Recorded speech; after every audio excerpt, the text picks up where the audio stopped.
جی ہاں، دیکھیے سنا، را کے بارے میں، را کی انوالومنٹ کے بارے میں کئی دفعہ ہماری فوج کی جانب سے، انٹیلیجنس ایجنسی کی جانب سے باقاعدہ طور پر ڈوزیئرز تیار کیے گئے.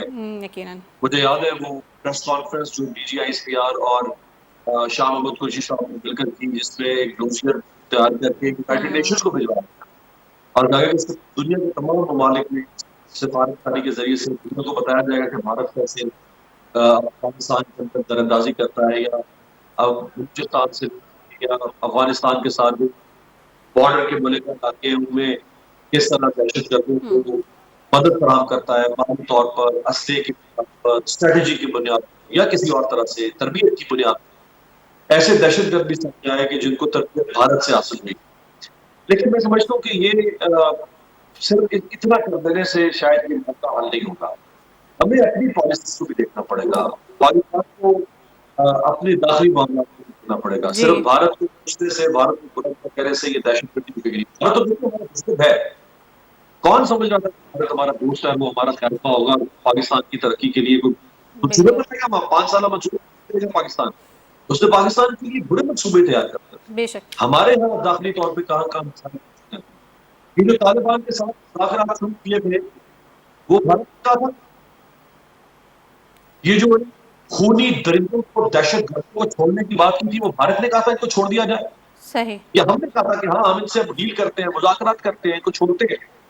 انہوں نے کیا جواب دیا الٹا؟ آپ کو جواب دیا ہم نے آپ کی گردن پر ناخن رکھ دیا اور کہا کہ ہم سیز فائر یکطرفہ طور پر ختم کر رہے ہیں.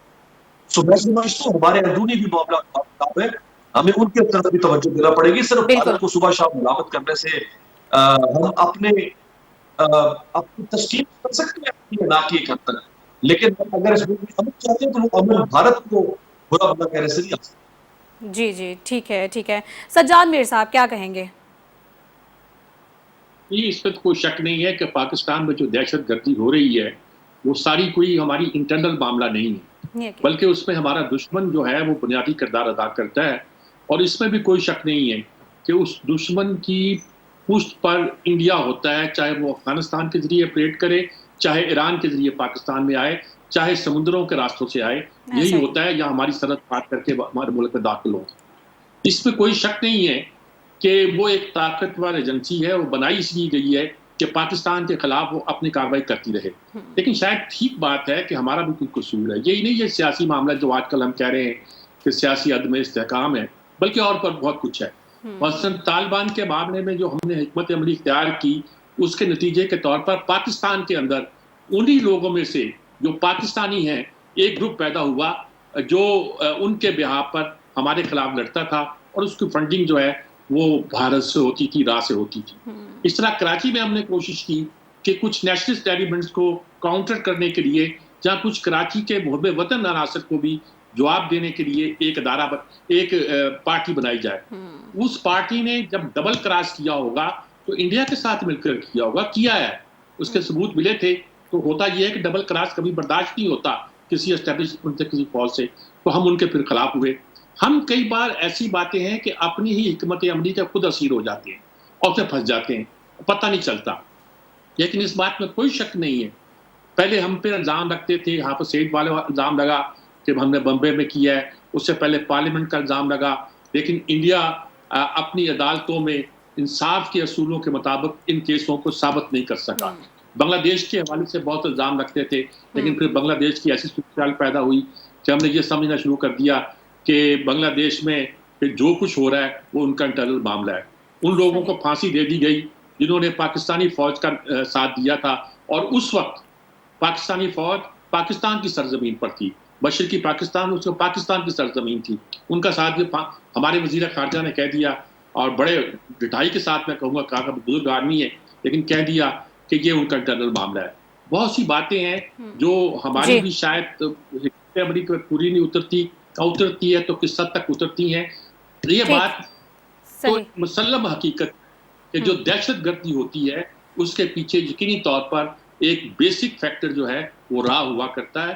اب ہمیں دیکھنا ہے اس کا جواب کیسے دینا ہے. اصل مسئلہ یہ ہے.